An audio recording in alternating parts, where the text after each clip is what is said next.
بسم اللہ الرحمن الرحیم۔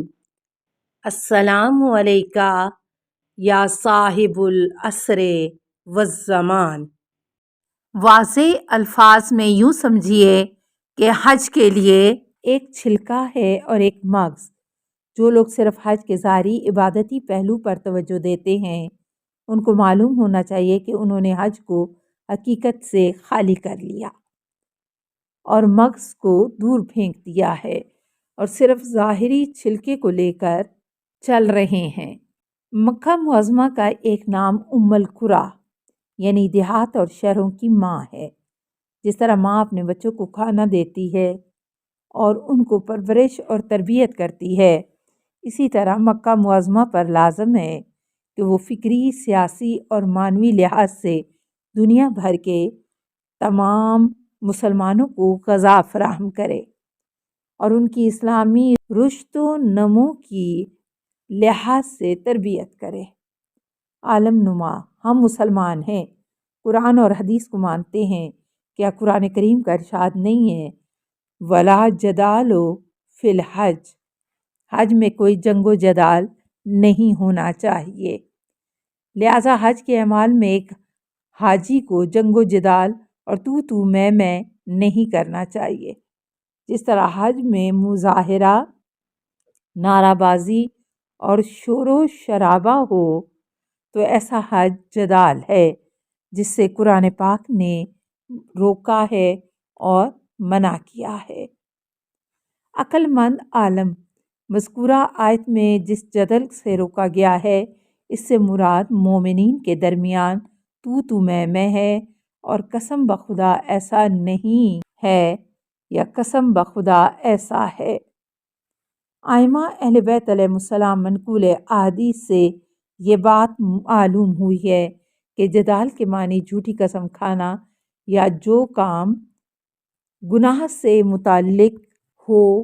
حضرت امام جعفر صادق علیہ السلام فرماتے ہیں جس مجادلے میں قسم کھائی جائے لیکن اس سے مراد کسی مومن کا احترام ہو تو ایسے جدل سے آیت میں ممانعت نہیں کی گئی، بلکہ آیت میں نہیں شدہ جدال سے مراد وہ جدال ہے جس میں گناہ کا تصور پایا جائے اور انسان اپنے ایمانی برادر پر غلبہ کرنا چاہے، بلکہ آیت میں نہیں شدہ جدال سے مراد وہ جدال ہے جس میں گناہ کا تصور پایا جائے اور انسان اپنے ایمانی برادر پر غلبہ کرنا چاہے۔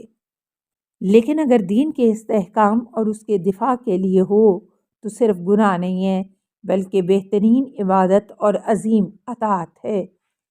علامہ فخر الدین رازی اپنی تفسیر میں مذکورہ آیت سورہ بقرہ آیت نمبر 157 کے ذیل میں تحریر فرماتے ہیں تمام علماء نے علم الکلام اس بات پر عقیدہ رکھتے ہیں کہ دینی امور میں جدال کرنا عظیم اطاعت ہے اور اس کے بعد اس مطلب کو ثابت کرنے کے لیے قرآن مجید کی آیات سے استدلال کرتے ہیں۔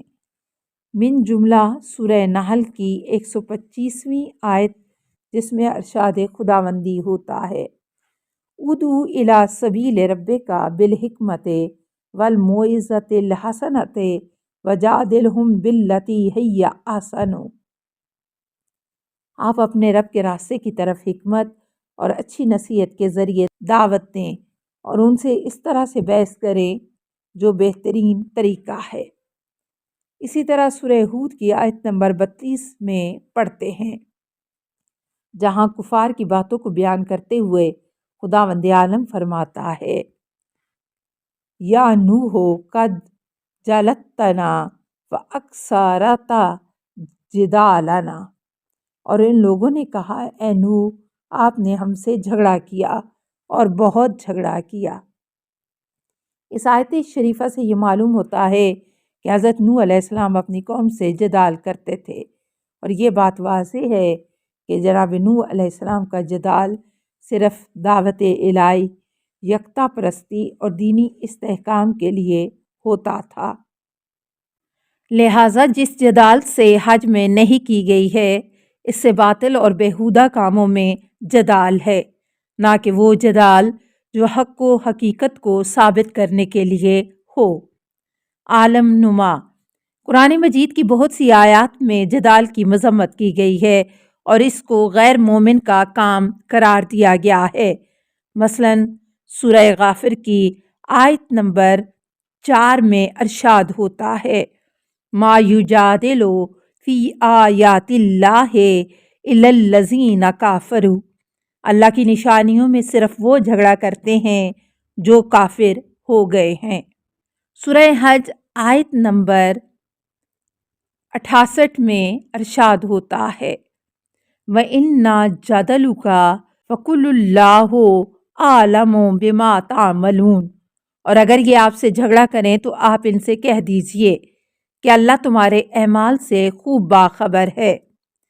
اسی طرح سورہ الانعام آیت نمبر 121 میں ارشاد باری تعالیٰ ہوتا ہے، وَلَا تَأْكُلُوا مِمَّا لَمْ يُذْكَرِ اسْمُ اللَّهِ عَلَيْهِ وَإِنَّهُ لَفِسْقٌ وَإِنَّ الشَّيَاطِينَ لَيُوحُونَ إِلَىٰ أَوْلِيَائِهِمْ لِيُجَادِلُوكُمْ وَإِنْ أَطَعْتُمُوهُمْ إِنَّكُمْ لَمُشْرِكُونَ، اور دیکھو جس پر نام خدا نہ لیا گیا ہو اسے نہ کھانا کہ یہ فسق ہے، اور بے شک شیاطین تو اپنے والوں کی طرف خفیہ اشارہ ہی رہتے ہیں، تاکہ یہ لوگ تم سے جھگڑا کریں اور تم لوگوں نے ان کی اطاعت کر لی تو تمہارا شمار بھی مشرکین میں سے ہو جائے گا۔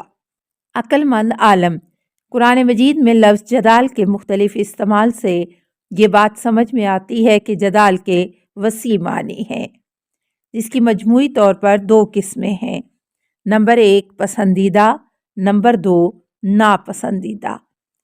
جس وقت بحث و گفتگو اور دوسروں کی بات پر اعتراض حق و حقیقت روشن ہونے اور صحیح راستہ کی ہدایت کے لیے ہو تو یہ ایک مناسب اور پسندیدہ عمل ہے، اور بہت سے مقامات پر یہ جدال واجب ہے، نیز امر بالمعروف اور نہی عن المنکر کا ایک حصہ ہے۔ لیکن اگر باطل کو ثابت کرنے اور ناحق بات کو ثابت کرنے کے لیے ہو تو واقعاً ایسا جدال مذموم اور ناپسندیدہ ہے۔ نتیجہ یہ ہوا کہ حج کے دوران ہر جدال کو ناپسند قرار نہیں دیا جا سکتا۔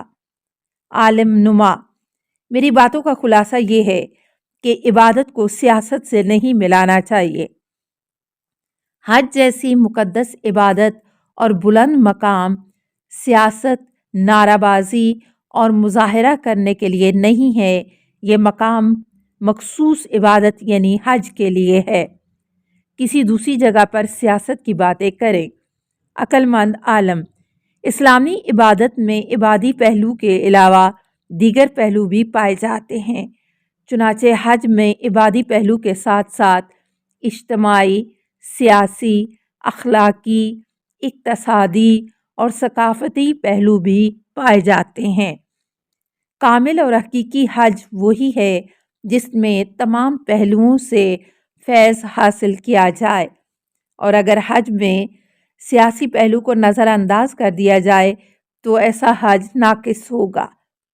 ہم یہاں پر اس مطلب کی مزید وضاحت کے لیے حضرت امام خمینی کے بہترین کلام کو نقل کرتے ہیں۔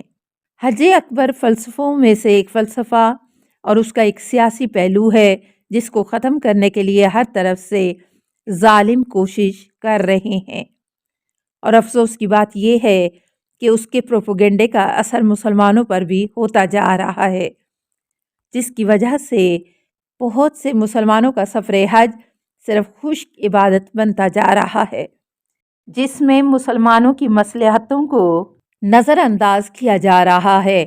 جس وقت سے فریضہ حج قرار دیا گیا اسی وقت سے اس کا سیاسی پہلو عبادی پہلو سے کم نہیں رہا ہے۔ سیاسی پہلو اپنی سیاست کے علاوہ خود بھی عبادت ہے۔ موصوف ایک جگہ فرماتے ہیں، لبیک لبیک کے ذریعے تمام بتوں کی نفی کریں اور لاکھ کے نعروں کے ذریعے تمام سرکش و طاغوت نما لوگوں کے خلاف آواز بلند کریں۔ خانہ کعبہ کے طواف میں اگر جو عشق الہی کی نشانی ہے، دل کو دوسروں سے خالی کریں اور دل میں غیر حق کے خوف کو نکال پھینکنا اور خدا کے عشق کے برابر چھوٹے بڑے بتوں اور سرکشوں نیز طاغوت سے وابستہ لوگوں سے برائت کریں، کیونکہ خداوند عالم اور اولیاء الہی ان سے بیزار ہیں۔ لہذا حج عبادت اور سیاست دونوں کا مجموعہ ہے، اور چونکہ اسلامی سیاست بھی عین عبادت ہے، لہذا ہم اسلامی سیاست کو حج سے کیسے دور کر سکتے ہیں؟ مثال کے طور پر اگر کسی سیب سے اس کے پانی کو نکال لیں تو کیا باقی بچے گا؟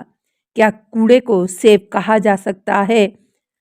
السلام علیکہ یا صاحب العصر والزمان، الامان الامان الامان من فتن الزمان، السلام علیکہ یا خلیفۃ الرحمن، السلام علیکہ یا امام الانس والجان، السلام علیکہ یا مظہر الایمان، السلام علیکہ یا شریک القرآن، السلام علیکہ یا قاطع البرہان، السلام علیکہ یا امام زماننا ھذا اجل اللہ فرجک وسہل اللہ مخرجک وظہورک، السلام علیکہ ورحمۃ اللہ۔